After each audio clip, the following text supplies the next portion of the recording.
I'd like to take this opportunity to thank all of these wonderful supporters that have joined this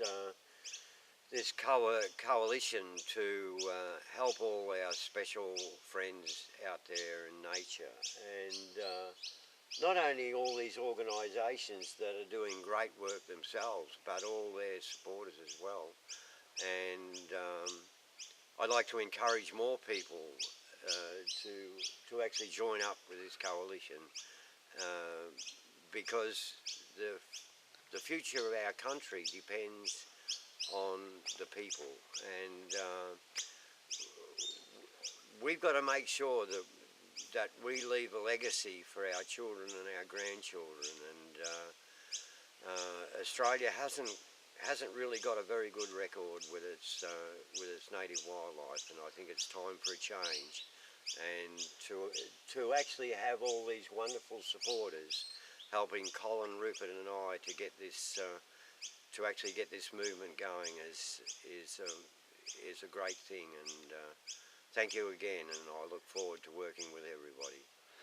How do you think these people can help us, Bob? What should they be doing on behalf of the animals that they represent as the endangered or vulnerable animals? Well, Colin, they can do exactly the same as we do, and just get more and more people aware of just how these animals are suffering at the moment, and you know, to do what you do, lobby government members, and just to actually get the message out there, because you know and I know that many of these species are classified as endangered for a very good reason.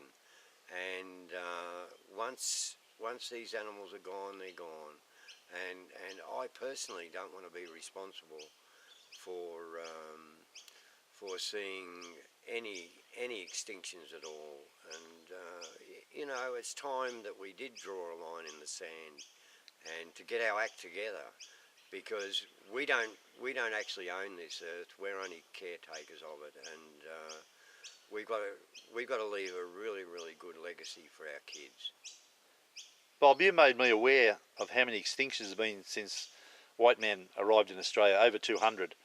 And you know, the way we're going with all the other threats, we're on one issue now with Indigenous hunting, but we realise and we accept there are a lot of other threats, and every one of them are man-made.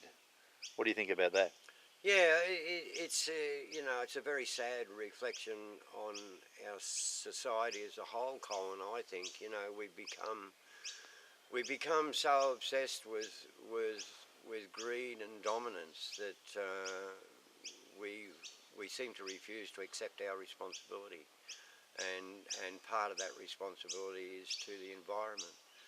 You know, nature's provided, you know, particularly us here in Australia, with some of the most special animals in the world, I believe, and it's up to us to make sure that they survive well into the future.